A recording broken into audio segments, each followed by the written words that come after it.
Meet Sir Mel, ang professional paragliding tandem pilot na iba ang level.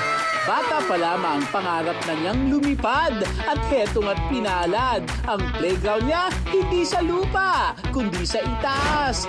Nagsimula ang lahat sa isang pangarap. During 5 years old ako, nakakita ako ng isang, I think he's a Japanese, doon sa amin sa lugar namin sa Bulacan, na nagpalipad ng ganito. Mula noon, sabi ko sa sarili ko, gagawin ko yan balang araw. At mula sa mga tala at tula, ang content creator na si Ron ay aming pinababa.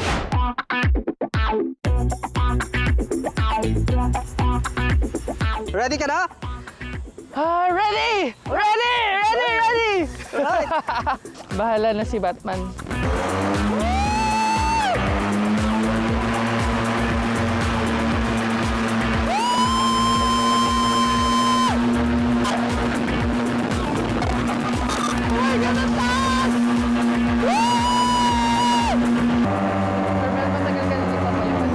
Yes, mga kakastart ko lang ngayon.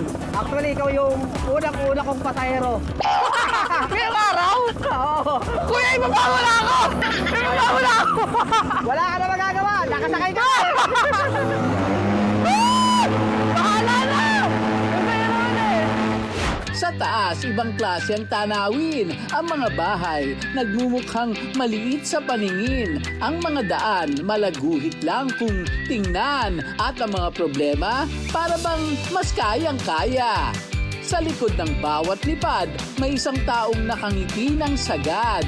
Dahil para kay Sir Mel, hindi lang tao ang kanyang pinapalipad, kundi mga pangarap na pwede palang matupad.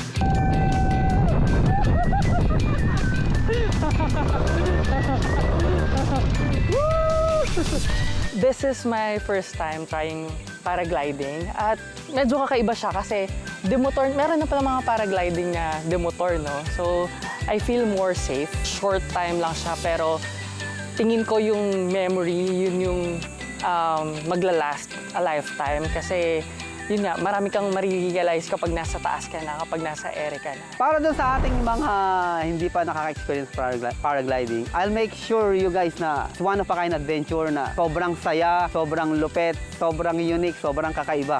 Kaya walang dahilan para hindi nyo siya i-try. Ang tanawin mula taas ay isang paalala na anuman ang ating bigat na dala, mananatiling magandang mundo at masarap mabuhay dito.